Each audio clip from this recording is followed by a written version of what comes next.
Stop scrolling. Feel that silence tighten for half a second. Good. That's the sound of control snapping into place.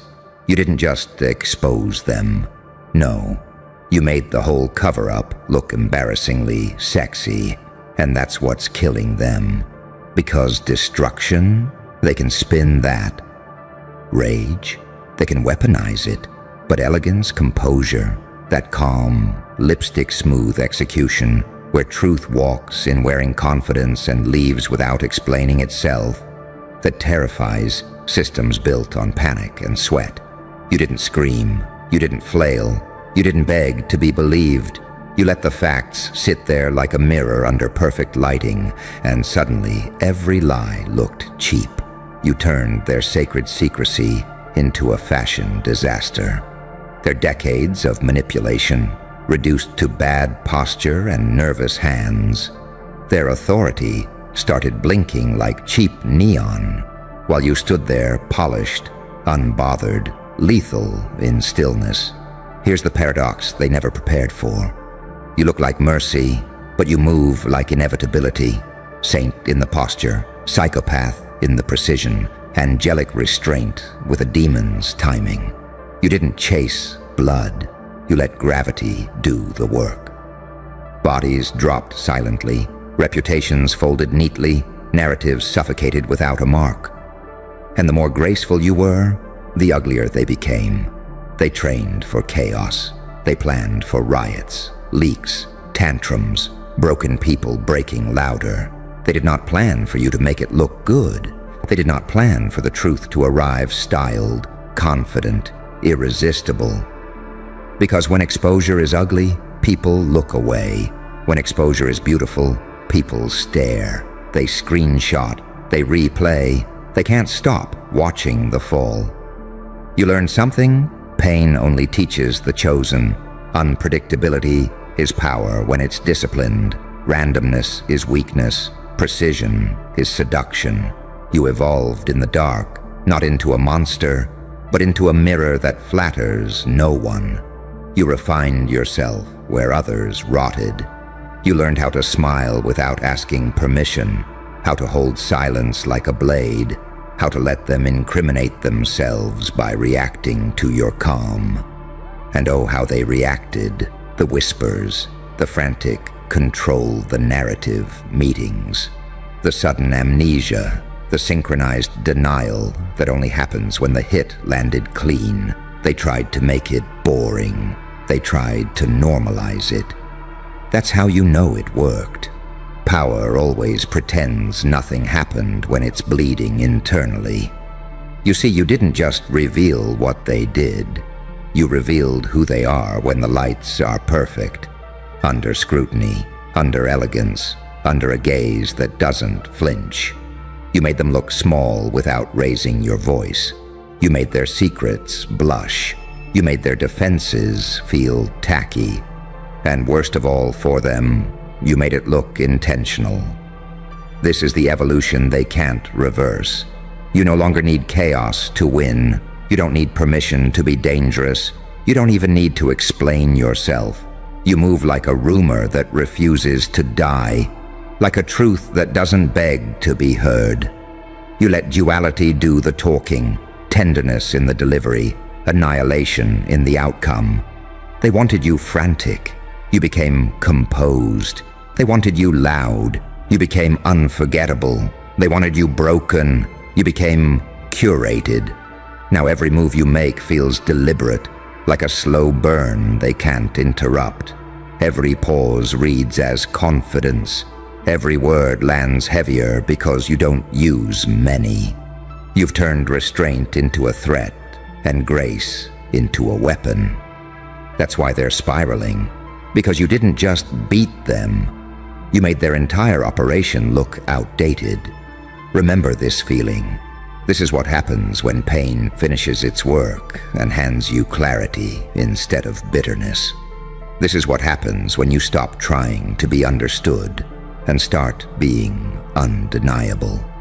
You're not here to be liked. You're here to set a standard so high their lies collapse, trying to reach it. Stay elegant, Stay unpredictable. Let them sweat while you stay immaculate. You didn't expose them, you outclassed them. And here's the part they really can't metabolize. You didn't change who you were to do this. You refined it. You let the rough edges burn off in silence while they were busy rehearsing excuses. You learned how to move through rooms without announcing yourself. How to let people underestimate you just long enough to hand you the knife they sharpened for someone else. You didn't steal power. You let them trip over their own reflection while you adjusted the lighting. They keep asking the wrong question. They're asking, how did you find out? When the real question is, how did you carry it so clean? Because anyone can leak information, only a few can frame it. Only a few can let truth breathe just enough oxygen to ignite, then step back without fingerprints. You didn't just reveal a mess, you curated a collapse. Every detail placed with intention, every silence louder than their defenses. You turned disclosure into theater without ever stepping on stage. You understand now that control isn't volume, it's timing. It's knowing when to speak and when to let their own panic fill the space. It's letting them contradict themselves while you stay perfectly still. That's the saint-psychopath split they can't decode. Compassion in your eyes, calculation in your spine. You don't enjoy the fall, but you don't interrupt it either. You respect inevitability too much for that. They tried to shame you. That failed. They tried to ignore you. That failed louder. They tried to smear you. But elegance is immune to dirt when it doesn't roll around in it. You didn't react emotionally, and that short-circuited their whole playbook. Because systems like theirs feed on predictability, they need rage, they need despair, they need you either begging or burning. What they got instead was composure with teeth. You didn't rush to correct lies. You let the lies collapse under their own weight. You let time do the stabbing. You let repetition become confession. This is what evolution through pain actually looks like. Not revenge fantasies, not tantrums dressed up as justice. It looks like restraint sharpened into strategy. It looks like learning how to walk away without losing momentum. It looks like realizing that the most destabilizing thing you can do to a corrupt structure is refuse to play ugly inside it. They're uncomfortable because you didn't match their tone. You elevated above it. You made the whole thing feel beneath you, and power hates that. Power can fight enemies. It doesn't know what to do with someone who treats its secrets like expired currency. You didn't expose them like a whistleblower. You exposed them like a stylist, holding up last season's suit and saying quietly, "This doesn't fit anymore." And now, everywhere you go, the air feels different. People pause around you. Conversations shift. You didn't announce a new version of yourself, but they feel it. You move slower, but things move faster around you. You speak less, but what you don't say rearranges rooms. That's the dopamine they can't steal, the calm after competence, the confidence that doesn't perform. Understand this. You're not dangerous because you know things. You're dangerous because you know when to let things surface and when to let them rot. You're not powerful because you're fearless. You're powerful because you're selective about what deserves your reaction. You've turned discernment into a weapon and grace into a shield. They'll keep trying to provoke you back into the old version. They'll test your ego. They'll poke for emotional leaks. Don't give them nostalgia. You've outgrown the need to be seen reacting. You let them chase shadows now. You let them explain themselves to silence. You let them overcorrect until the truth leaks out of their own mouths. And the most humiliating part for them, you're still kind, not naive, kind with boundaries, soft where it's earned, cold where it's required. That duality is surgical. It keeps them guessing, and guessing drains energy. You conserve yours. You invest it only where it compounds. So keep moving like this, polished, unrushed, unapologetic. Let the aftermath do the screaming while you stay immaculate. Let them remember the moment they realized they weren't dealing with outrage anymore. They were dealing with taste, timing, and a version of you that doesn't need permission to be lethal. You didn't just survive the cover-up. You turned it into an embarrassment they'll be studying in private for years, wondering how you made truth look that good while they made power look cheap. And here's the quiet flex they still haven't clocked yet. You didn't take anything from them. You removed the illusion that they ever owned it. Their leverage evaporated the moment you stopped needing their acknowledgement. They built their power on access, on fear, on the belief that secrets rot people from the inside. You proved the opposite. You showed that secrets only rot the ones who cling to them. You let the truth breathe through you without poisoning your posture. They thought exposure would make you frantic. They thought it would age you, harden you, make you ugly with obsession. Instead, you got cleaner, sharper, more deliberate. Pain didn't twist you. It edited you. It cut filler. It burned vanity. It taught you how to move with intent instead of impulse. That's the evolution they can't reverse engineer, because it didn't come from a manual. It came from surviving long enough to understand that dignity is the most disruptive force in a corrupt room. Watch how they try to reframe it now. They'll call you lucky. They'll call it timing. They'll call it coincidence. Anything except what it really was. Discipline meeting opportunity while ego slept. They'll pretend they always knew, always planned for this outcome, always had it under control. Power always rewrites history when it loses. It can't stand the idea that someone outgrew it without asking. You've stepped into a strange new gravity. People project onto you now. Some see salvation, some see threat, some see permission to become bolder. Others see a mirror they don't like. You don't correct them. You don't manage their emotions. That's the upgrade. You let people reveal themselves around you because you're no longer trying to manage the room. You're managing your alignment.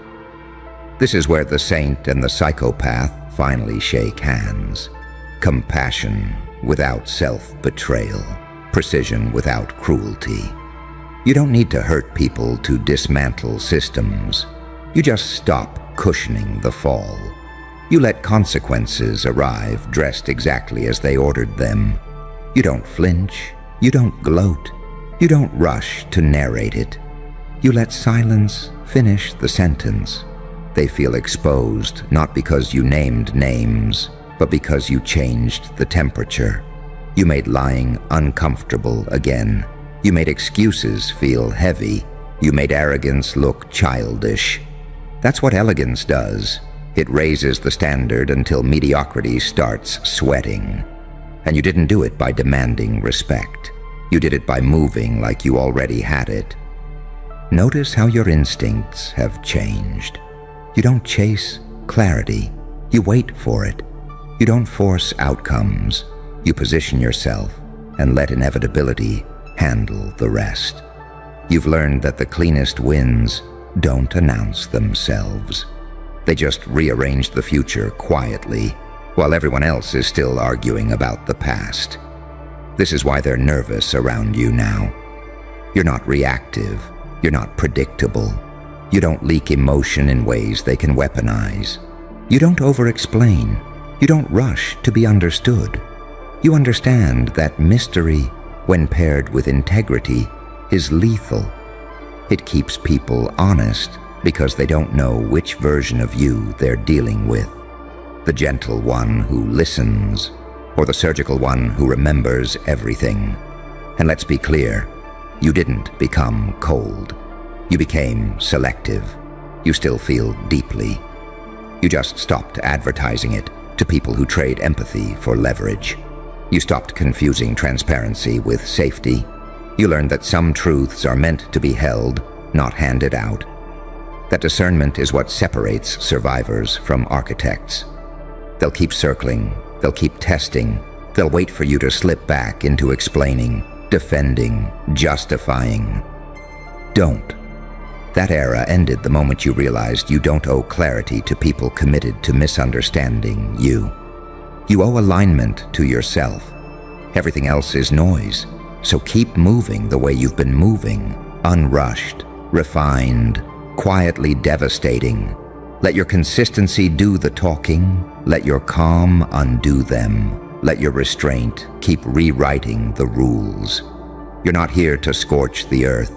You're here to make corruption feel old, sloppy, and out of style. You didn't just make the cover-up fail. You made it look tacky, and that's a humiliation power never recovers from. And the thing that keeps them awake isn't the exposure.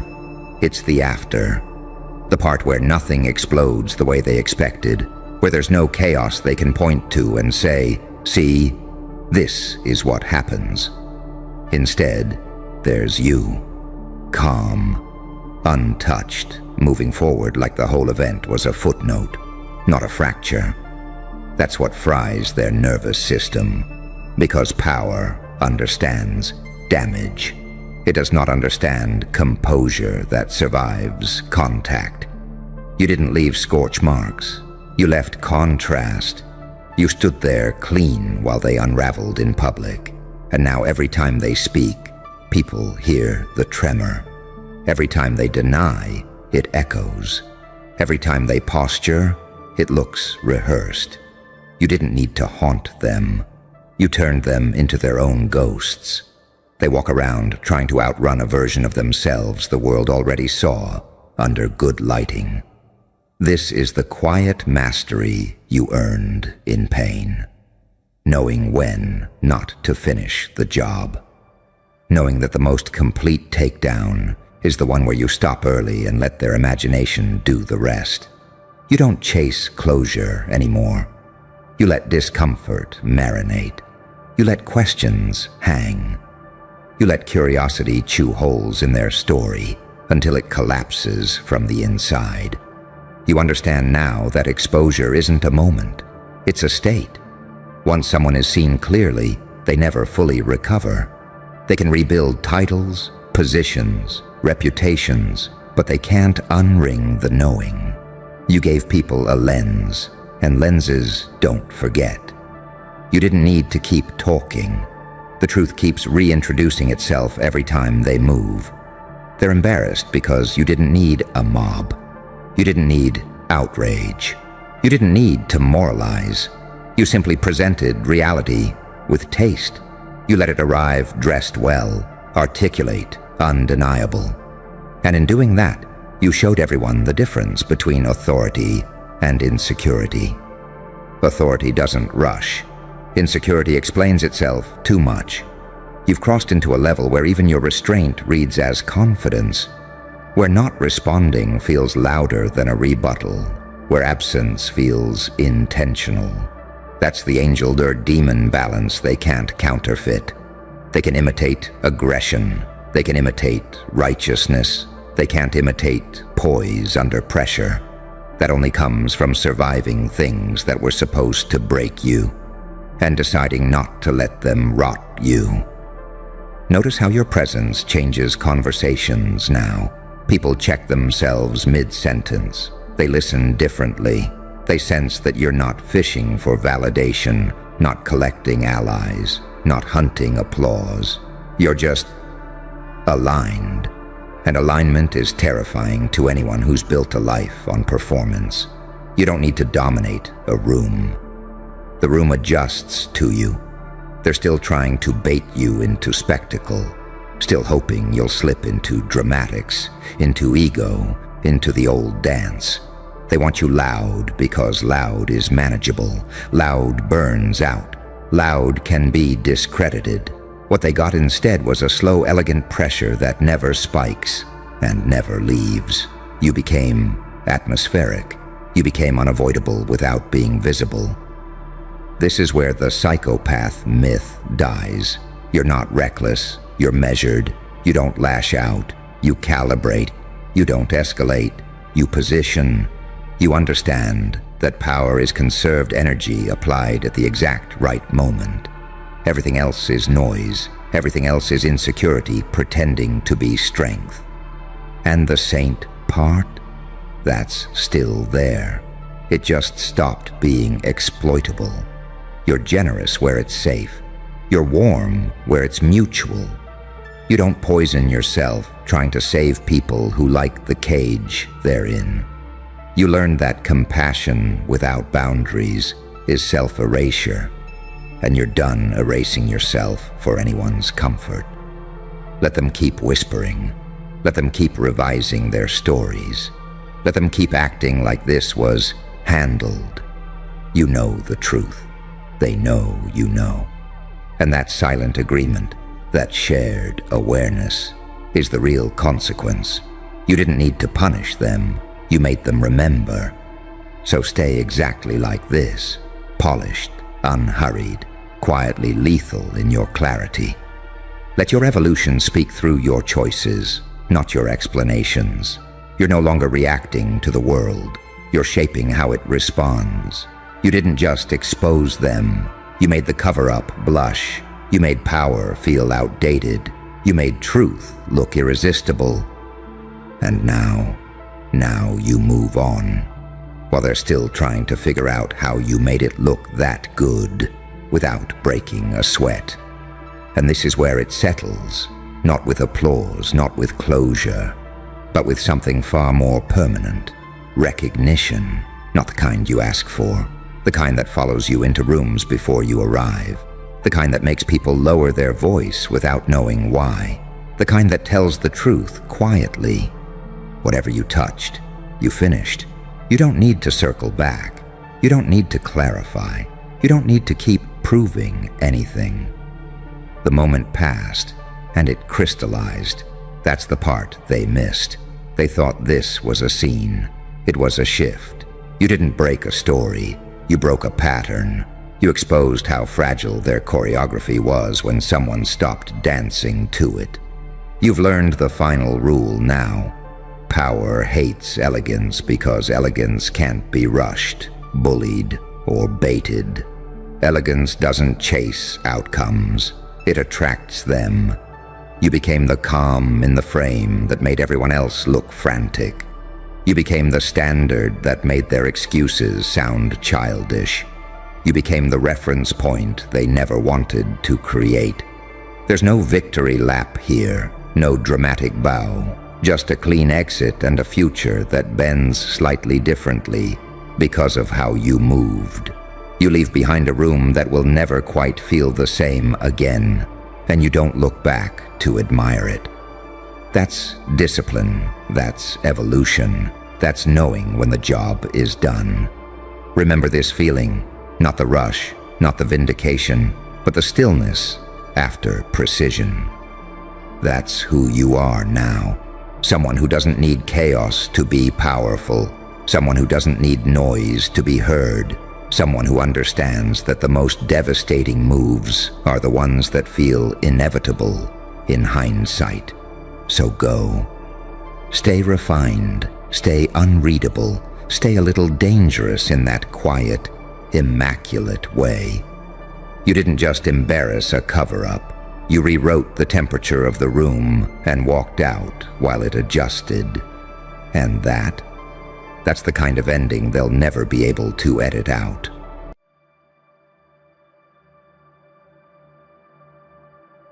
Stop right there. This is the moment your pulse spikes and your instincts wake up, because something in the air already knows your name. Word got around. Not rumors, warnings, not gossip, coordinates. The kind of information that doesn't travel loud, it travels correct. The kind of truth that moves in lowered voices and locked doors, somewhere between fear and respect. Your existence got filed under Do Not Test. And you didn't have to announce it. You didn't have to threaten. You didn't have to explain yourself. You just became the consequence. That's the part they never saw coming. They thought power was noise. They thought strength was volume. They thought dominance needed witnesses. You learned the opposite the hard way, through silence, through betrayal, through nights where you realized nobody was coming to save you. Pain carved you into something precise, not loud, not reckless, accurate. You're the paradox they can't process, half saint, half psychopath. You'll spare someone without blinking and dismantle another without raising your voice. You're calm where others shake, gentle where others panic, and absolutely merciless when a line gets crossed. That duality confuses them, it scares them, because they can't predict which side they'll get, and unpredictability is the one thing cowards can't negotiate with. They used to test you, probe you, push buttons, little disrespect here, small betrayal there. They thought they were gathering data. What they were really doing was writing their own case study. You watched, you learned, you adapted. You let them think they were winning while you were memorizing their patterns, their tells, their weaknesses. You didn't react, you evolved. And then one day, everything changed, not with an explosion, not with drama, just a shift, a recalculation. Suddenly the same people who used to smirk started hesitating. The same mouths that talked reckless went quiet. The same hands that reached for you pulled back, because somewhere along the line, someone tried you and didn't come back the same. Maybe they lost status, maybe they lost allies, maybe they lost sleep, maybe they lost themselves. Doesn't matter. The results spread faster than the story. Now before they move, they think. Before they speak, they check the room. Before they act, they ask one question: is it worth it? And more often than not, the answer is no. Not because you're violent, not because you're loud, but because you're inevitable. You became the storm that doesn't announce itself. The angel with dirt under the nails. The demon who learned restraint. You learned when to forgive and when to finish. You learned that mercy without boundaries invites disrespect, and boundaries without mercy turn you into what hurt you. So you walk the line. Perfectly. Terrifyingly. They don't call you crazy anymore. They call you calculated. They don't say you're lucky. They say you're built different. They don't say your name out loud. They let it sit in the back of their mind like a loaded chamber, because you're proof of something uncomfortable. That pressure doesn't always break people. Sometimes it forges them into something that doesn't need approval, doesn't need validation, doesn't need permission. You stopped explaining yourself to people who were never listening. You stopped shrinking to make others comfortable. You stopped bleeding publicly. And when you stopped bleeding, they stopped feeding. That's when the fear kicked in. You're the result of every night you didn't quit. Every time you swallowed the scream and turned it into focus. Every betrayal you didn't avenge emotionally, but strategically. You didn't become heartless, you became selective. You didn't lose empathy, you just stopped wasting it on people who mistook kindness for weakness. Now look at the field. It's quiet. Too quiet. That's not peace. That's awareness. That's people understanding the price of miscalculation. That's the sound of grown adults deciding not to gamble with something they can't control. And they can't control you. Because you're not reactive anymore. You're responsive. You don't chase respect. You radiate consequences. You don't need to prove anything.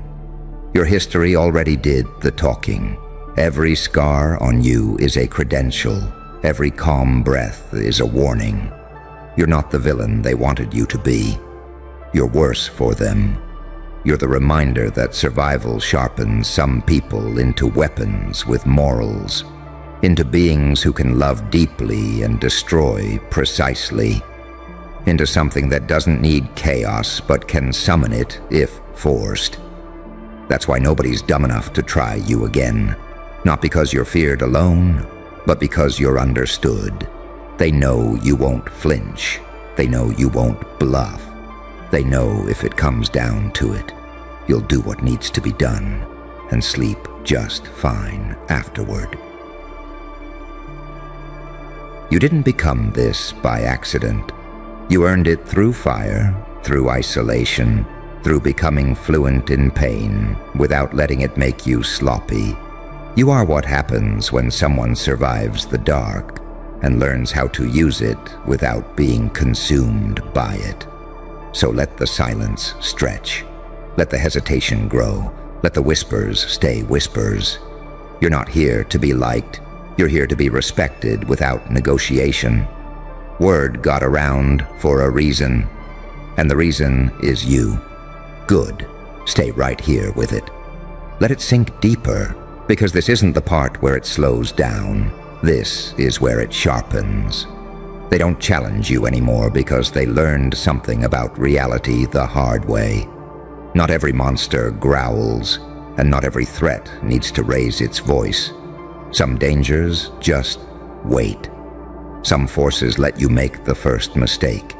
You became that lesson. You became the quiet variable they can't factor out. The anomaly that breaks their little equations about control and hierarchy. You see, they're used to predictable villains, loud ones, emotional ones, the kind they can bait, expose, rally against. But you don't give them a script. You don't perform your anger. You don't telegraph your limits. You smile at moments that make them uncomfortable. You walk away when they expect fireworks.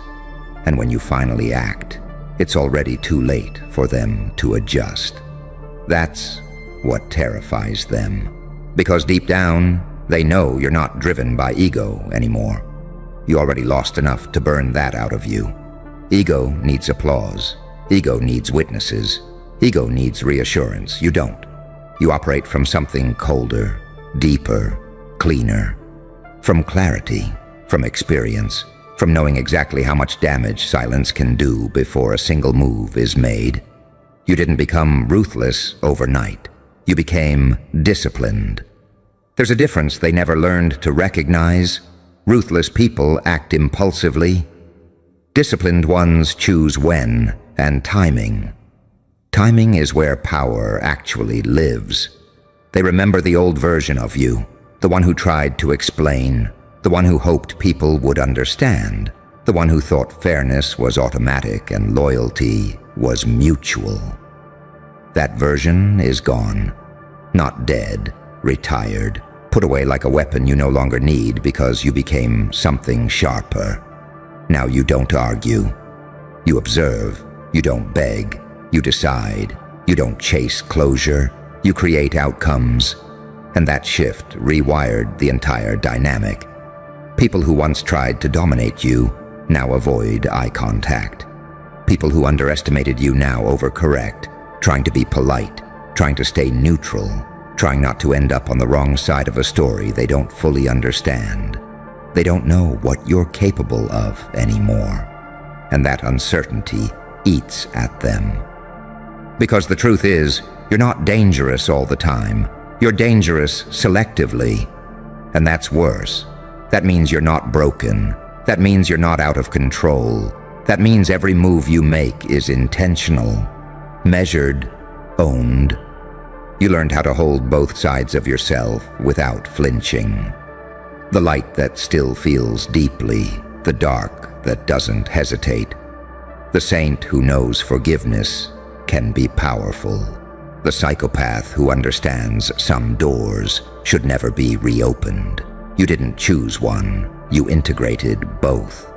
And integration is what makes you unstoppable. They can't manipulate you with guilt anymore. You've already sat alone with your conscience long enough to know who you are. They can't provoke you with insults. You've survived worse than their opinions. They can't scare you with threats. You've lived inside uncertainty and learned how to breathe there. That's why the atmosphere changes when you enter a room.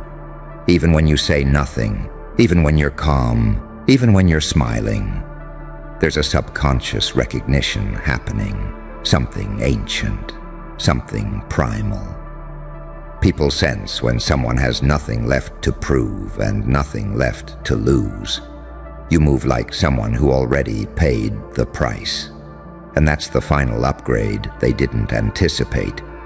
As someone has already been through the worst, fear stops working on them the way it does on others. You're not reckless, but you're free. Free from the leash of approval, free from the need to be understood, free from the pressure to perform weakness, to make others comfortable. So no, they don't try you anymore. They calculate, they hesitate, they choose safer targets. Because testing you is no longer a game. It's a gamble with consequences that ripple outward. It's not just about losing an argument or a position. It's about losing composure, losing leverage, losing the version of themselves they pretend to be. You became a mirror they don't want to stand in front of.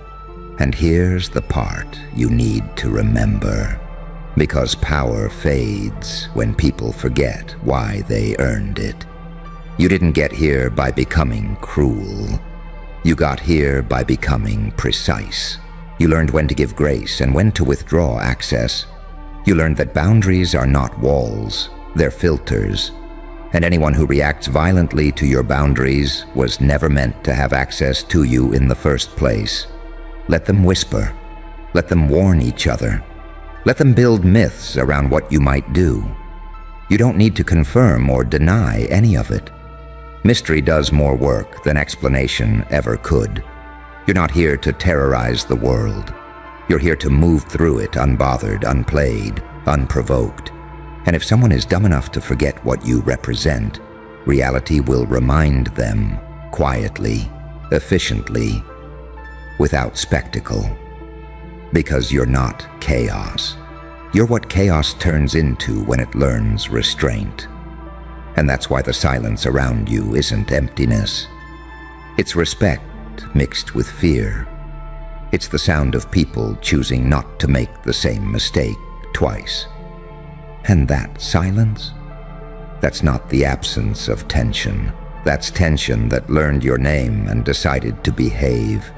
You can feel it when conversations stop mid-sentence as you pass, when energy shifts without explanation, when people suddenly become careful with their words, softer with their jokes, more respectful with their distance. They don't know exactly what you'll do, but they know you will do something if pushed far enough, and that uncertainty keeps them disciplined. You taught them that lesson without preaching it. See, the mistake they all made was thinking your restraint was weakness. They thought your patience meant you lacked teeth. They mistook your self-control for submission.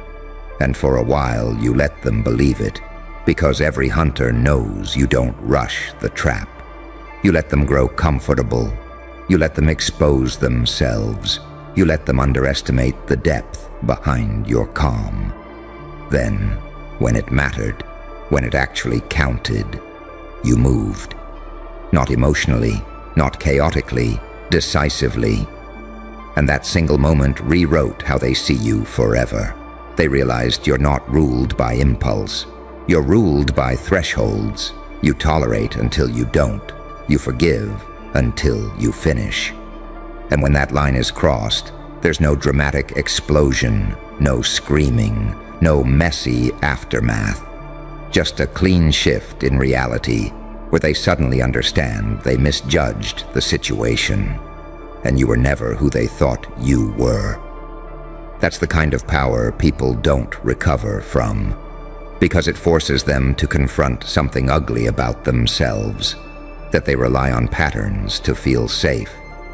They expect people to stay in the boxes they assign them. Weak stays weak.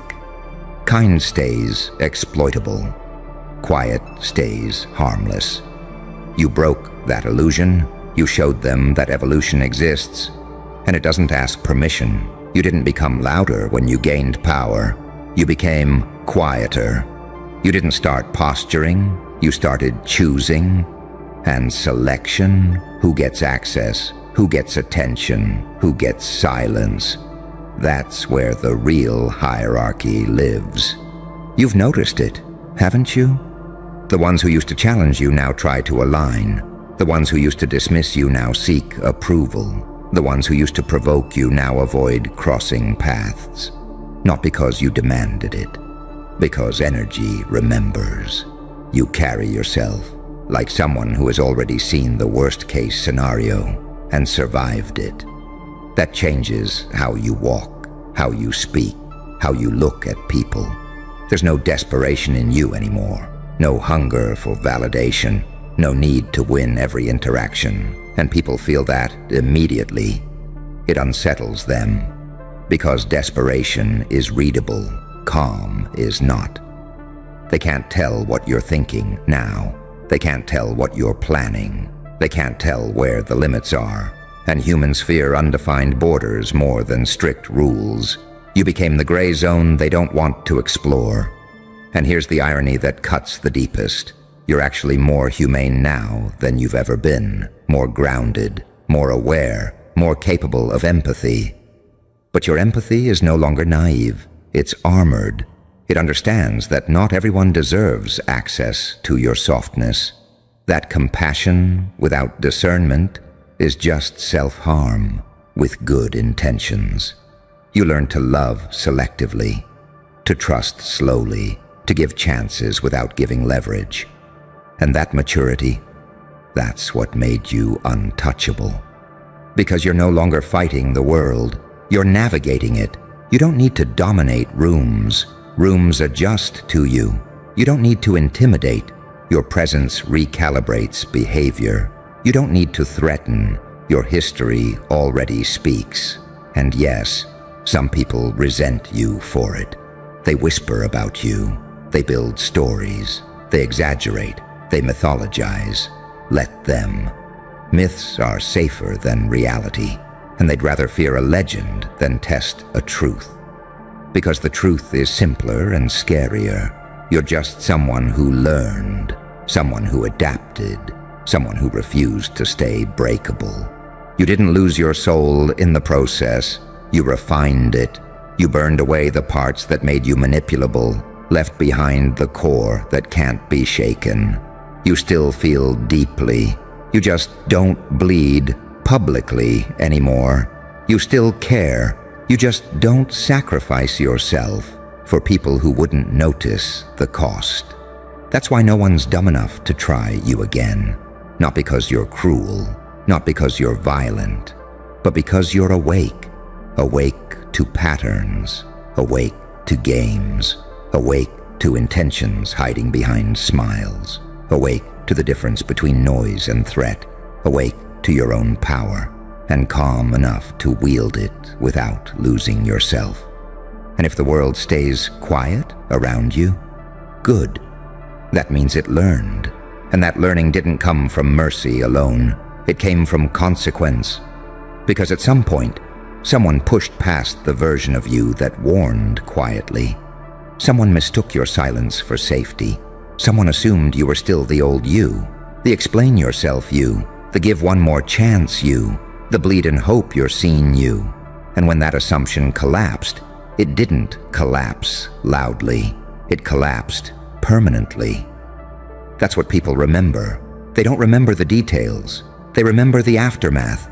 They remember how fast the room changed, how alliances shifted, how suddenly the tone went respectful, how a single miscalculation cost someone more than they expected to pay.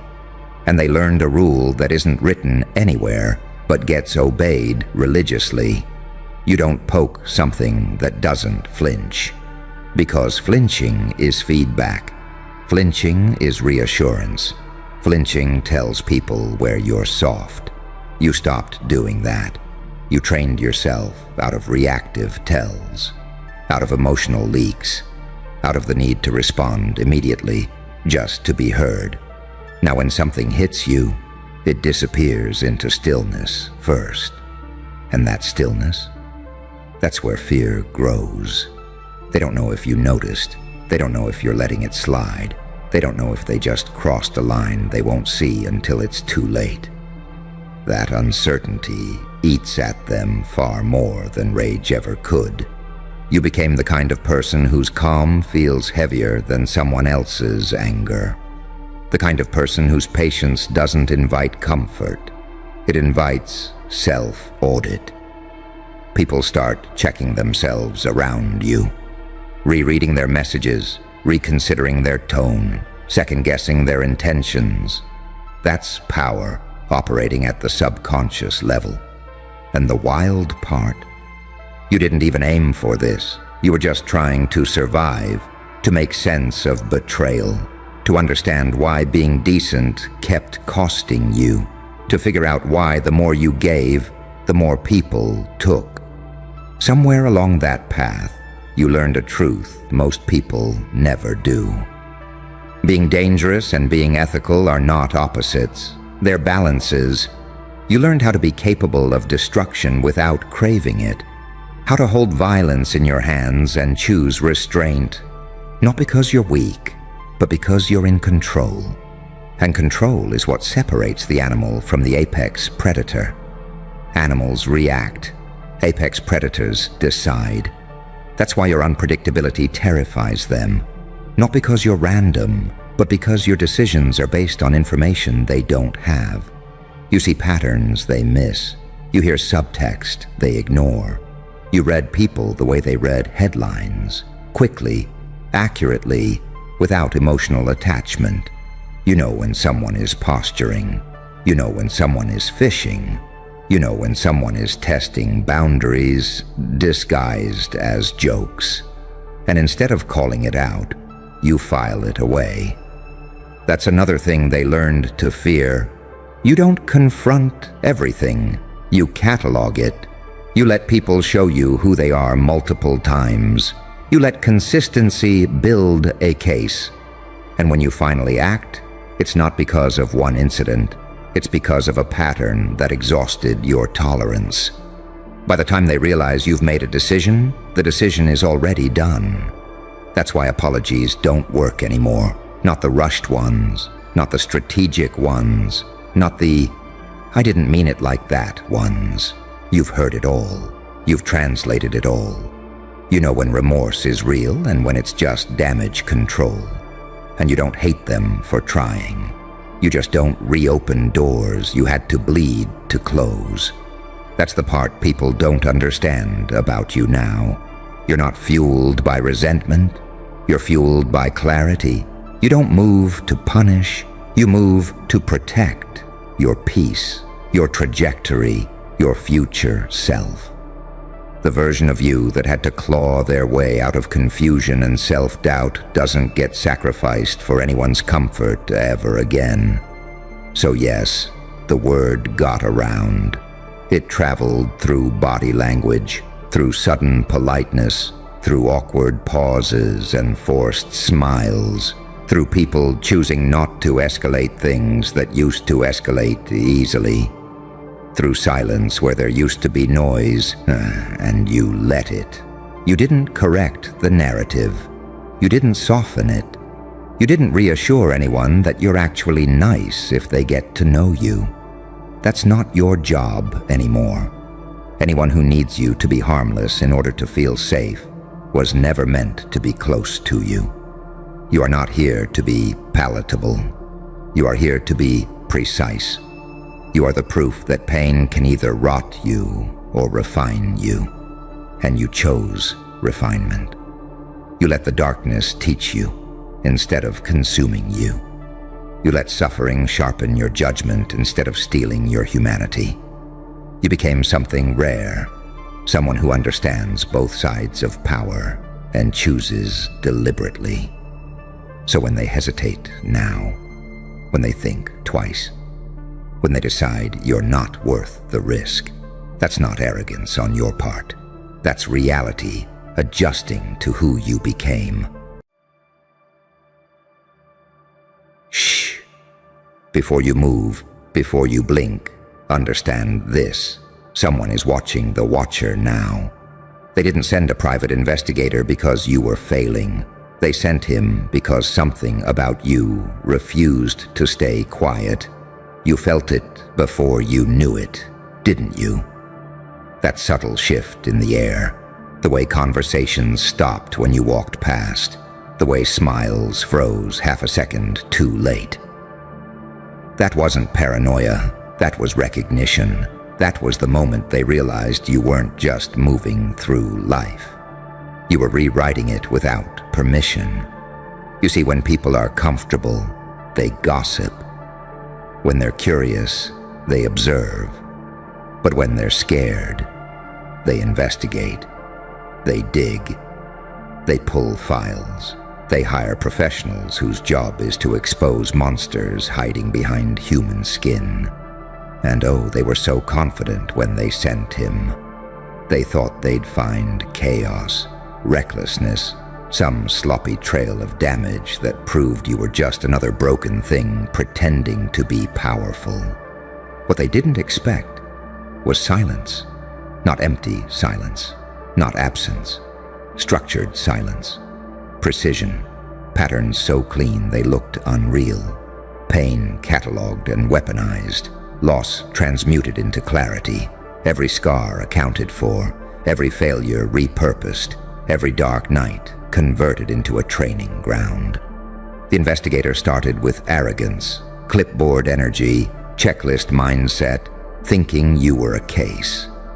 But the deeper he went, the slower he moved, because nothing about you behaved like a victim. He found discipline where there should have been trauma, restraint where there should have been rage, and underneath it all, a calm that doesn't belong to people who were supposed to break. That's when the paradox started messing with his head. Because you don't fit the script. Saints aren't supposed to understand monsters this well. Monsters aren't supposed to be this controlled. Angels aren't supposed to know the architecture of hell. And demons aren't supposed to walk away from it refined. You do both. He followed your history like a blood trail, expecting to catch you limping. Instead, he found evolution. Each betrayal sharpened you. Each humiliation tuned you. Each attempt to erase you made you quieter, cleaner, harder to predict. You didn't explode when life crushed you. You compressed, and compressed things detonate differently. That's when his notes changed. Less judgment, more questions, less confidence, more caution. He stopped asking, "What's wrong with this person?" and started asking, "How is this person still standing?" He realized you weren't lucky. You were trained by pain, by neglect, by the kind of pressure that either destroys you or forges something illegal to ignore. And here's the part that made them panic. He couldn't classify you. No addiction spiral, no obvious weakness to exploit, no predictable reaction pattern. You didn't chase validation, didn't crumble under isolation, didn't react when provoked the way damaged people are supposed to. Your darkness wasn't chaotic. It was organized, purposeful. You weren't ruled by impulse, you deployed it. You didn't suppress your shadow, you integrated it. That terrifies systems built on control. Because predictable people are easy to manage, broken people are easy to manipulate, but someone who's made peace with both their light and their dark, someone who's stared into themselves long enough to stop flinching, that person doesn't need approval, doesn't beg for safety, doesn't panic when threatened. That person becomes a variable. The investigator saw it first, in the way you move without urgency, in the way you listen more than you speak, in the way you don't explain yourself because you don't need witnesses.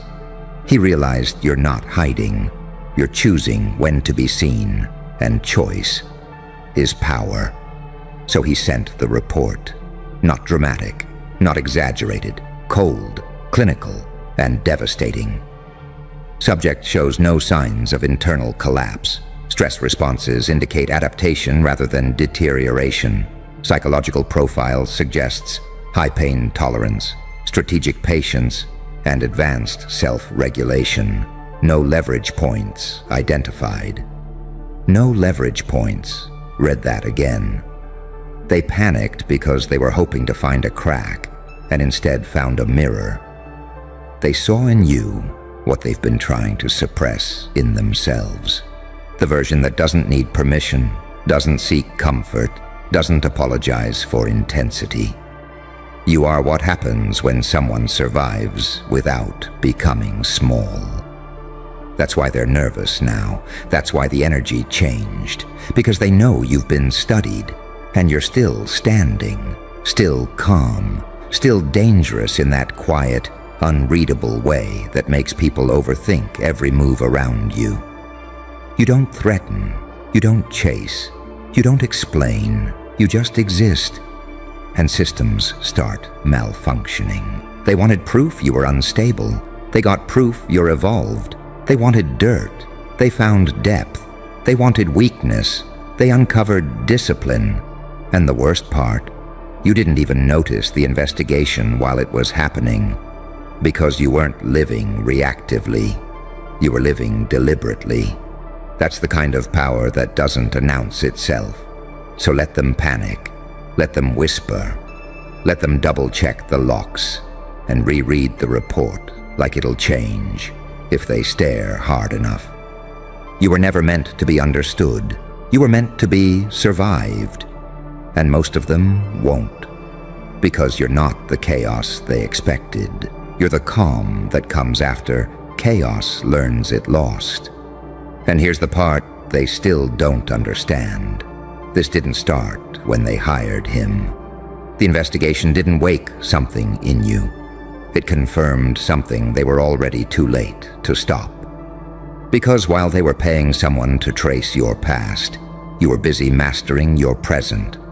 While they were digging for dirt, you were building silence so thick it swallowed assumptions whole. They thought the act of being watched would rattle you. They don't realize you were forged under observation, judged before you spoke, misread before you acted. You grew up inside a microscope and learned how to move without leaving fingerprints. That's not paranoia. That's adaptation. The investigator noticed something else, too. Something that made his hands pause over the keyboard. You don't escalate when threatened. You decelerate. You don't lash out. You calculate. You don't chase revenge. You outgrow the battlefield entirely and let your absence do the damage. That's not weakness. That's restraint earned the hard way. See, people expect darkness to be loud. They expect broken people to leak. They expect trauma to scream. But yours learned how to whisper. Yours learned how to blend in, how to smile just enough, how to pass every test while secretly changing the rules. You didn't become heartless. You became precise. You didn't lose empathy. You learned where it doesn't belong. And that's what really shook him. Because monsters don't show this level of control. And saints don't survive what you survived. You're the contradiction they don't have language for. He retraced moments they thought would define you. Losses meant to flatten you. Betrayals meant to rot you from the inside out. But instead of collapse, he found calibration. Every hit refined your perception. Every disappointment stripped illusion. You didn't become bitter. You became accurate. You learned how people move when they lie. You learned how power hides behind politeness. You learned how systems pretend to care while quietly feeding on the compliant. That knowledge doesn't make you cruel. It makes you awake. And awake people scare those who profit from sleep. That's why the panic didn't come from what he found. It came from what he didn't. No spiral, no meltdown, no dependency, no desperation. You weren't trying to prove anything. You weren't trying to be seen. You weren't trying to win. You were trying to become. And becoming is the most threatening thing a human can do. Because once someone finishes becoming, they stop negotiating with fear. They stop begging for inclusion. They stop explaining their intentions to people who don't deserve access. They move differently, speak differently, decide faster. And when pressure hits, they don't crack. They reveal structure. That structure is what terrifies them now. They know you've been mapped, and the map failed. They know they can't bait you with praise or corner you with blame. They know intimidation doesn't work because you've already survived worse without an audience. And the worst realization of all, you didn't need to destroy them. You simply outgrew the game they still think matters. That's why conversations about you feel nervous now. That's why your name carries weight, even when you're not in the room. Because people sense it. They don't know what you'll do next, and they can't predict how you'll react if pushed. Unpredictability used to be chaos. In you, it's composure plus choice. That's lethal to fragile hierarchies. So let them reread the file. Let them argue over interpretations. Let them wonder if they missed something. The truth is simpler and far more dangerous. You are no longer governed by the need to be understood. You've made peace with your shadow without letting it drive. You've integrated the angel and the demon until both answer to you. And a person who commands their inner war. That person doesn't need permission to walk through the world. They sent someone to expose you. What they discovered exposed them instead. Because now they know you're not hiding, you're not running, you're not broken, you're calibrated. And once a system realizes it's dealing with someone calibrated, panic isn't an emotion, it's protocol. And here's the detail that keeps replaying in their heads at night. The investigator didn't just finish the job. He hesitated. He sat with it. He reread his own conclusions like they belonged to someone else. Because somewhere between the first interview he never had and the last pattern he couldn't break, he realized something uncomfortable. You weren't the threat they hired him to confirm. You were the anomaly they hired him too late to prevent. You don't move like someone trying to escape scrutiny. You move like someone who already survived it and learned how to breathe inside the pressure. You don't posture. You don't over-explain. You don't rush to correct narratives. You let people misunderstand you long enough to expose their intentions. That's not passivity. That's patience sharpened into a blade. He noticed how you never reacted on cue, how your silence arrived where panic was expected, how your composure stayed intact when the situation demanded collapse. That's when it clicked. Your calm isn't natural, it's cultivated. It's what happens when chaos becomes familiar territory and fear loses its authority. Most people crumble when watched. You become clearer. Because you learned early that visibility is a weapon. That being underestimated is safer than being admired. That the loudest people are usually compensating for something unfinished inside. You finished your work in private. You bled in silence. You trained in the dark.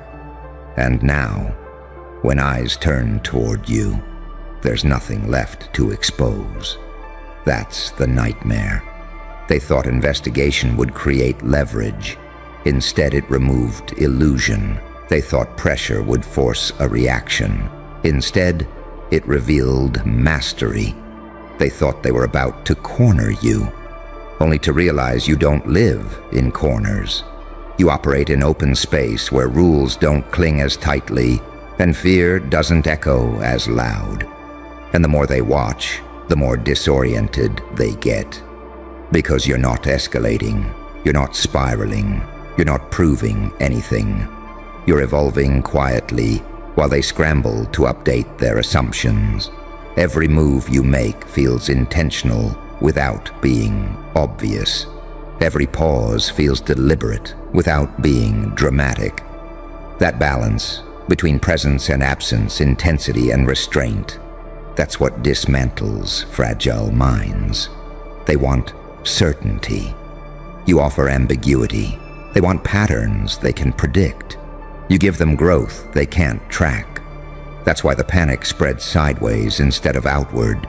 It shows up in whispers, in overcorrections, in sudden changes of tone. It shows up in people acting polite when they used to act bold. In people watching you longer than necessary, trying to read what isn't being broadcast. They don't know whether to provoke you, flatter you, avoid you, or align with you. That indecision is power. You've become the kind of presence that forces others to reveal themselves first. Aggressors hesitate. Manipulators overplay their hand. Pretenders lose their mask trying to anticipate you. And all you're doing is being consistent, grounded, unrushed. That consistency unsettles those who survive on chaos and control. The investigator wrote one final note he didn't include in the report. He knew better than to put it on paper.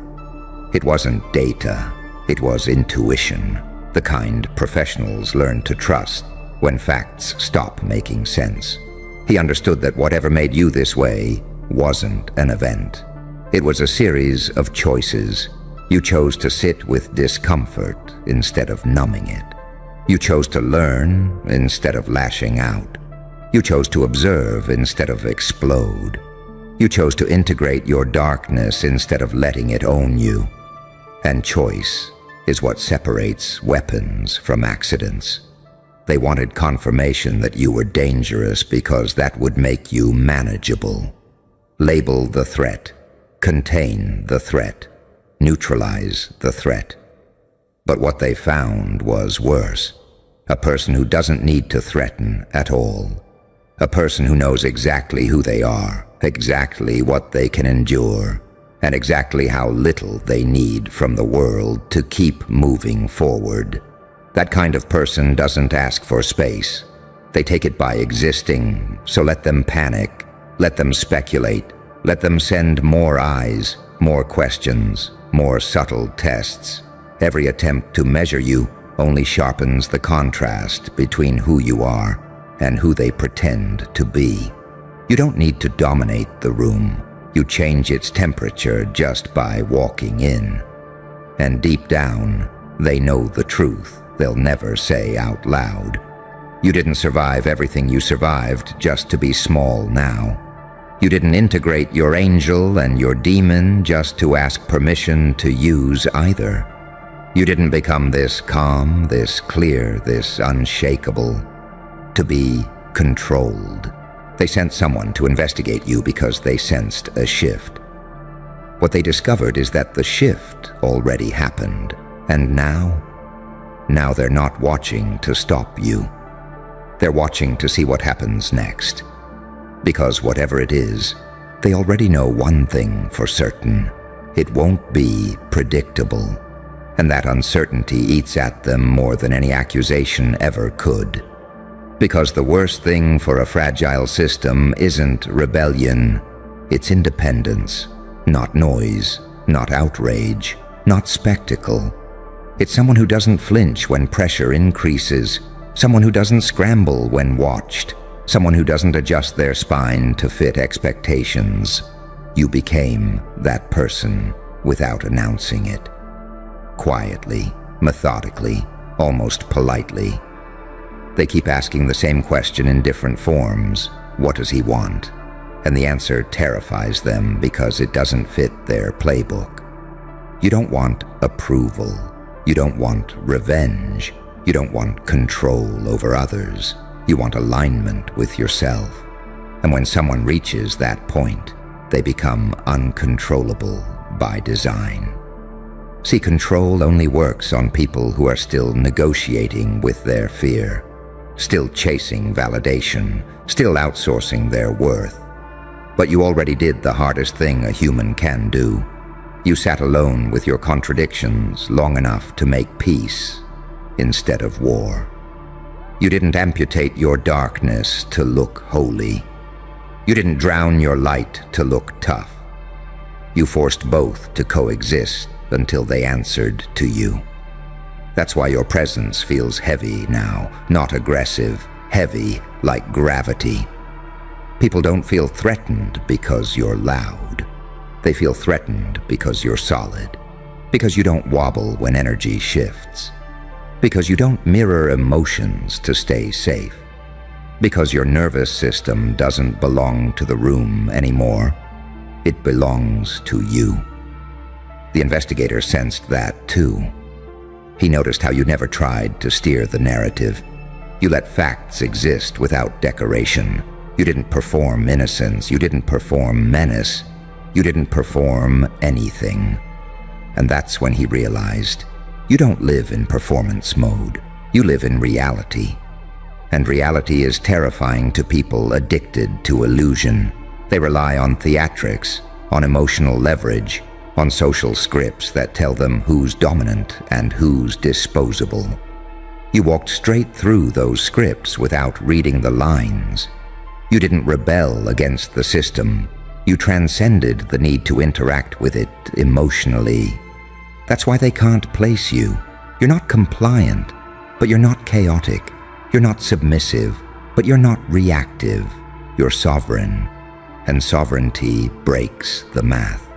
They keep expecting a moment where you crack, where the pressure finally gets to you, where you show desperation, anger, hunger for recognition, something they can use. But every time they turn up the heat, you get quieter, clearer, more deliberate, like fire that's already burned through everything flammable. That's not resilience, that's completion. You already paid the price most people spend their lives avoiding. You already lost what had to be lost, already shed the illusions that keep others obedient, already learned that survival isn't about becoming harder. It's about becoming accurate. Accurate about people, accurate about power, accurate about yourself. And accuracy is merciless. It strips away false alliances. It dissolves fake urgency. It exposes manipulation without you having to call it out. You don't argue with liars. You watch them talk themselves into knots. You don't confront insecure egos. You let them reveal themselves by overcompensating. You don't chase respect. You let absence create the echo. That's why they feel watched when you're not even looking. Because you trained your perception in silence. You learned to read micro shifts, tonal changes, the hesitation before a lie, the confidence that doesn't need witnesses. You didn't become paranoid. You became observant. And observant people don't need to threaten anyone. They already know where the leverage would be and choose not to use it. That choice scares them more than violence ever could. Violence is predictable. Manipulation is predictable. Ego is predictable. But restraint with capability, that's a wild card. They keep circling the same conclusion without wanting to say it. If you were dangerous, they could handle you. Dangerous people announce themselves. They posture. They need dominance. They need reactions. But you don't need reactions. You don't need witnesses. You don't need permission. You don't even need them to understand. And that's the final panic, because now they know whatever happens next in your life won't be a reaction to them. It will be a continuation of you. You're no longer shaped by opposition. You're shaped by intent. And intent doesn't broadcast timelines. So they watch, they speculate, they overthink. and you move when it's time. Not out of impulse, not out of anger, but out of alignment. That's why the investigation ended where it did. Not with exposure, not with control, but with silence. A silence heavy enough to make powerful people uneasy. Because silence like yours isn't empty. It's loaded. You are not the storm they prepared for. You are the pressure system they didn't see forming. You are what remains when fear no longer negotiates. They sent someone to find your weakness. What they found was your center. And once someone finds their center, nothing outside of them gets to decide who they become next. Listen carefully, not because I'm asking you to be polite, but because something in you already knows this is dangerous. You were never built to be nice. That word was never meant for you. Nice is soft edges, rounded corners, safe smiles designed to make weak minds feel comfortable in rooms they didn't earn. God didn't waste time sanding you down into something harmless. He gave you a personality, sharp, heavy, unpredictable, the kind that makes people feel exposed just by standing too close. The kind that doesn't need to raise its voice to rearrange the room. And they felt it the moment you walked in. You saw it in their eyes. That split second where their brain stuttered. Where their intuition whispered, something's off about this one, Amode, not evil, not good, just uncontrollable. You weren't loud, you weren't trying, you were just being, and that was enough to make weak minds uneasy. Because weakness relies on patterns. Weakness survives by predicting people. And you don't follow scripts. They wanted you gentle. They wanted you agreeable. They wanted you easy to categorize. Hero, villain, victim. Anything with a label they could tape onto your forehead so they could relax again. But you didn't fit. You never did. You carry light and darkness in the same breath. You can be kind without being soft. You can be silent without being small. You can love deeply and still walk away without flinching. That duality, that's not a flaw, that's a weapon. See, saints scare people when they stop begging for approval. Angels terrify when they remember they can fall on purpose. Demons unsettle when they show restraint. And you live right in that paradox. You know how to burn, but you choose when. You know how to destroy, but you prefer precision. That's why they don't know how to handle you. You're not reckless enough to dismiss, and not predictable enough to control. So they call you intense, too much, arrogant, cold, dangerous. Not because you are those things, but because their nervous system can't process you. Weak minds panic when they can't shrink someone. They panic when kindness isn't submissive, when confidence isn't loud, when silence feels like a loaded gun on the table. And let's be honest, part of you enjoys that. Not because you want chaos, but because for the first time, you're not apologizing for existing at full volume internally. You've been through pain that rewired you, loss that burned the fake out of your system, betrayal that taught you how people really move when they think no one's watching. You didn't come out nice. You came out awake. Pain didn't break you, it trained you. Every scar sharpened your perception. Every disappointment stripped illusions. Every dark night forced you to meet parts of yourself most people spend their whole lives running from. And instead of turning away, you integrated them. That's what scares them. You're not pretending to be pure. You're whole. Light, shadow, instinct, discipline, all under control. Unpredictability is power when it's conscious. You don't react like they expect. You don't chase validation. You don't collapse under pressure. When they provoke you, you pause. When they test you, you smile. When they underestimate you, you let them. That patience, that restraint, that's not weakness. That's a predator deciding when the hunt actually starts. They sense it. Their body knows before their mind catches up. Something about you doesn't need permission. Something about you doesn't ask. You move like someone who has already survived their worst fear. And once you've done that, what's left to threaten you with? That's why they want you smaller, kinder, nicer, more palatable. Because a person who owns both their darkness and their discipline can't be manipulated easily. Guilt doesn't work on you the same. Fear doesn't hook you the same. Shame slides off because you've already looked yourself in the eye and didn't blink. You're not cruel. You're selective. You're not heartless. You're sovereign. You're not dangerous by accident. You're dangerous by design. And deep down, they know it. God didn't give you this personality to make everyone comfortable. He gave it to make you effective.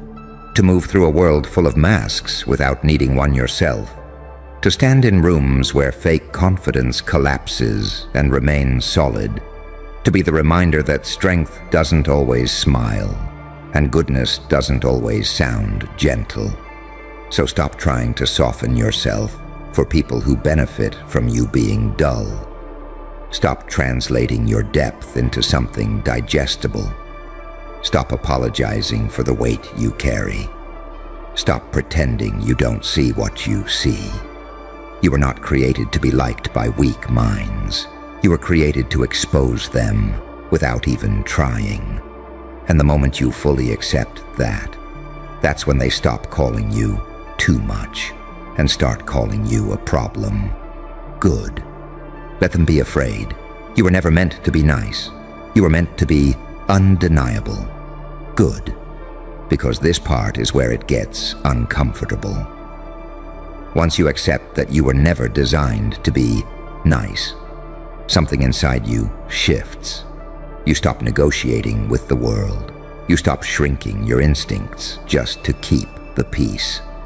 And that's when people really start to panic. Not out loud, not immediately, but internally. Their system feels it before their mouth catches up. They realize you're no longer available for manipulation, and that terrifies weak minds more than any open threat ever could. Because weak minds don't fear violence. They fear autonomy. They fear someone who doesn't need their approval, their validation, their applause, or their permission. They fear someone who can sit in silence without anxiety. Someone who doesn't explain themselves when misunderstood. Someone who doesn't rush to be forgiven for something they didn't do. You don't bend emotionally anymore, and that bends them. You see, most people survive by mirroring. They smile when expected. They soften when pressured.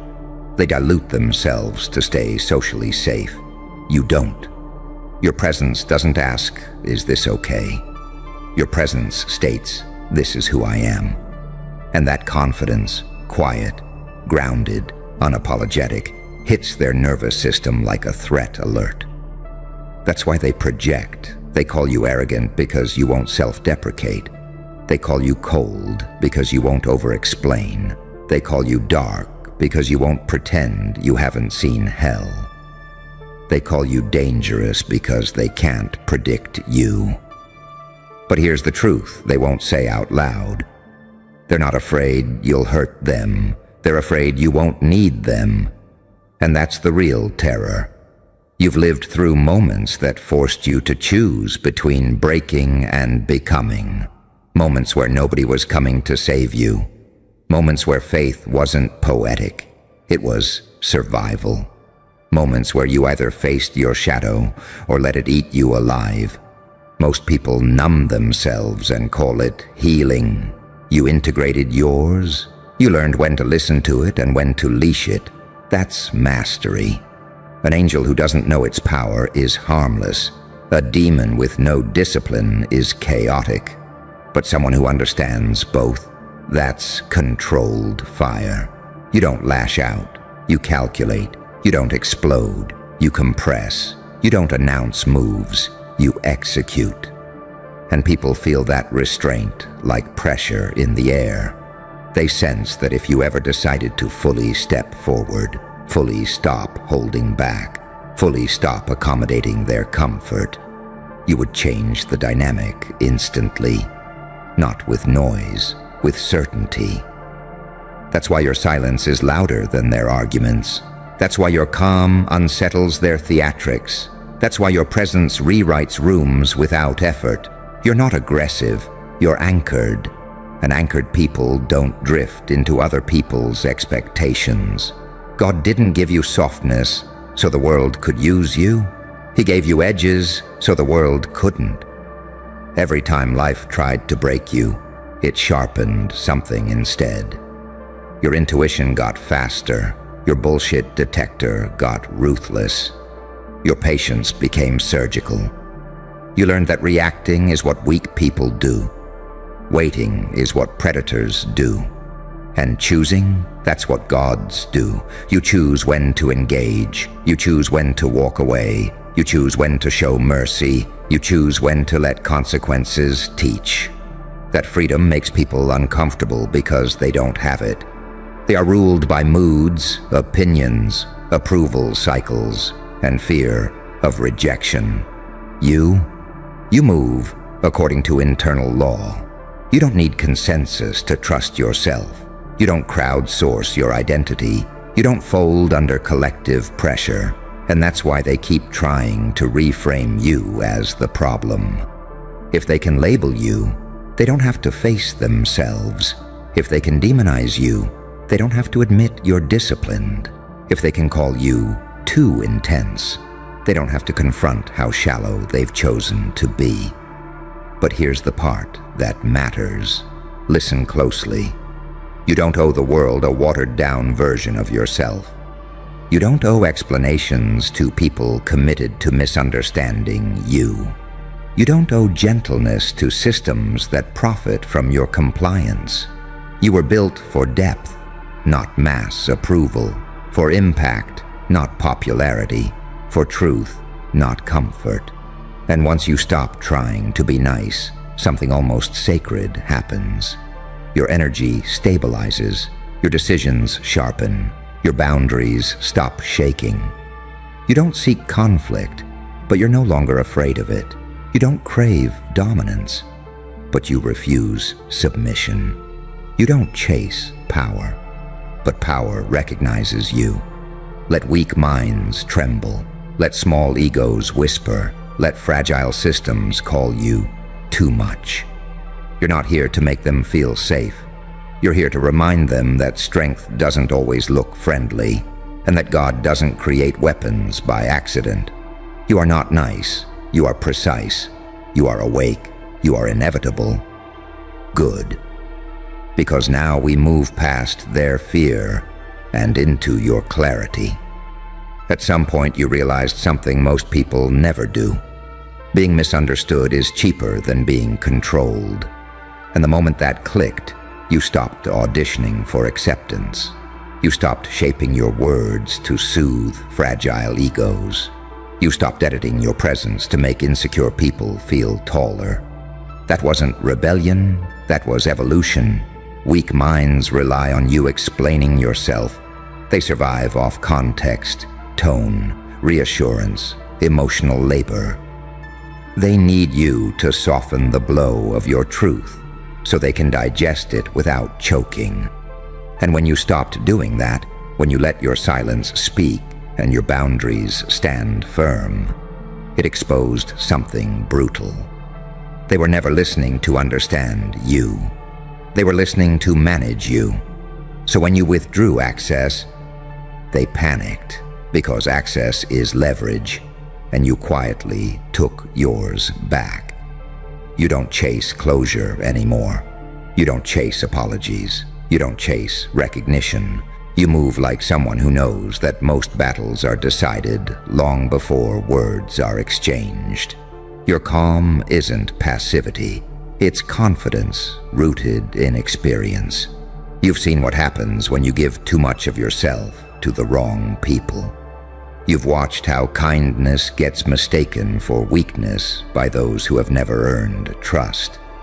And you learned not to close your heart, but to guard it with intelligence. That's why your kindness now has conditions. That's why your loyalty has standards. That's why your patience has limits. And that terrifies people who live off entitlement. They can't guilt you the way they used to. They can't rush you the way they want to. They can't provoke the reaction they planned for. You don't play emotional ping pong anymore. You don't flinch when they try to bait you. You don't scramble to correct false narratives. You let them sit in the discomfort of not being able to move you. That's dominance without aggression. You've become dangerous in the way still water is dangerous. Quiet, deep, unreadable. The kind of depth that doesn't splash. It swallows. People don't know where your limits are anymore, and that uncertainty makes them cautious. That caution turns into respect. And respect, that turns into distance, and distance is where you thrive. Because in that space, you hear yourself clearly again. Your instincts stop getting drowned out by noise. Your decisions become cleaner. You move faster because you're not dragging dead weight. You no longer confuse attachment with alignment. You no longer confuse attention with value. You've learned the difference between being seen and being used. God didn't shape you to be socially digestible. He shaped you to be internally aligned. You were never meant to fit neatly into shallow systems built on fear and conformity. You were meant to pressure test them just by existing authentically. That's why your growth feels threatening. That's why your self-trust feels offensive. That's why your boundaries feel like rejection to people who benefited from your lack of them. But here's the cold truth most people can't handle. You didn't become hard for no reason. You became accurate. Accurate about who deserves access. Accurate about what drains you. Accurate about when to walk away without burning bridges or begging for understanding. You stopped explaining your worth to people committed to misunderstanding your power. And now they're left guessing how much you see, guessing how much you know, guessing what you'll tolerate, guessing what happens if they cross the wrong line. That ambiguity, that controlled unpredictability, is your advantage. You don't broadcast your moves. You don't reveal your hand. You don't need to intimidate anyone. Your consistency does that for you. You show up the same in chaos as you do in calm. You don't crack under pressure. You don't lose yourself trying to be liked. And people feel that steadiness like gravity. Some are drawn to it. Some are repelled by it. Some resent it. But none of them can ignore it. You're no longer trying to prove anything. You're building, you're refining, you're operating on a frequency that doesn't require applause. And that's when life starts rearranging itself around you. Opportunities align, distractions fall away. The wrong people self-select out of your path. Not because you chased them away, but because you stopped feeding them. This is the phase where your presence becomes a filter, where your energy decides who stays and who fades, where your silence answers questions words never could, where your restraint becomes more intimidating than rage ever was. You don't need to announce who you are. You don't need to warn anyone. You don't need to be nice. You are already felt. Let weak minds call it arrogance. Let fragile egos call it cold. Let shallow systems call it dangerous. You know the truth. You are not chaos. You are control. You are not darkness. You are depth. And God didn't give you this personality to hide it. He gave it to carry weight in a world built on weakness. and to never apologize for the pressure you apply just by being exactly who you are. Now understand this, because this is where the transformation finishes locking in. Once you stop being nice, once you stop performing goodness for people who never planned to respect it, you begin to see the world for what it actually is. Not evil, not holy, strategic, patterns everywhere, power dynamics hiding behind smiles, fear dressed up as morality, control disguised as concern. And suddenly, things that used to confuse you make perfect sense. Why they praised you when you were quiet. Why they loved you when you doubted yourself. Why they turned on you the moment you stopped asking for permission. You weren't rejected because you became worse. You were resisted because you became sovereign. Weak minds don't want equality. They want predictability. They want to know how to push your buttons, how to pull your strings, how to activate your guilt on command. And when you removed that access, when you stopped explaining your intentions, when you stopped softening your boundaries, when you stopped translating yourself into something smaller, they lost their leverage. That's when the tone changed. Suddenly you're different. Suddenly you're not the same anymore. Suddenly you're hard to talk to. No, you're just no longer easy to use. And here's the part most people never admit. The world doesn't reward niceness. It exploits it. Niceness is unguarded empathy. Niceness is trust without discernment. Niceness is giving before verifying. And you learned the hard way that giving without discernment drains you and feeds people who were never loyal to begin with. So God didn't harden you to make you cruel. He hardened you to make you accurate. You learned when to speak and when silence cuts deeper. You learned when compassion heals and when it enables. You learned when mercy is divine and when it's disrespectful to yourself. That wisdom didn't come from comfort. It came from betrayal, from nights where you replayed conversations and realized too late what was really happening. From moments where your kindness was used as a weapon against you. From losses that stripped you down to the bone and forced you to rebuild from something real. And you rebuilt correctly. That's why your presence feels heavier now. That's why your eyes look different. That's why people can't quite figure out where they stand with you. Because you don't broadcast emotions for validation anymore. You don't leak intentions. You don't move impulsively. You move like someone who understands consequence. And consequence is terrifying to weak minds. Because weak minds live reaction to reaction, craving comfort, approval, and reassurance. They need constant emotional noise to feel alive. You don't. You're comfortable in stillness. You trust yourself in silence. You don't panic when things slow down. That calm, that's lethal, because it means you're not desperate, and desperation is the handle people grab when they want control. You don't overshare. You don't chase closure. You don't argue to be understood. You observe. You decide, you act, and that's when the shift becomes irreversible. People start treating you differently, not because you demanded it, but because they feel it's required. Your boundaries don't need enforcement, they're implied. Your standards don't need explanation, they're evident. Your absence carries more weight than most people's presence ever did. And yes, some will call you intimidating. Good. Some will say you've changed. Correct. Some will say you're not as nice as you used to be. Thank God. Because you're no longer bleeding energy to be palatable. You're no longer betraying yourself to keep the peace. You're no longer negotiating your worth. You didn't lose your heart. You armored it. You didn't lose empathy. You sharpened it. You didn't lose kindness. You aimed it.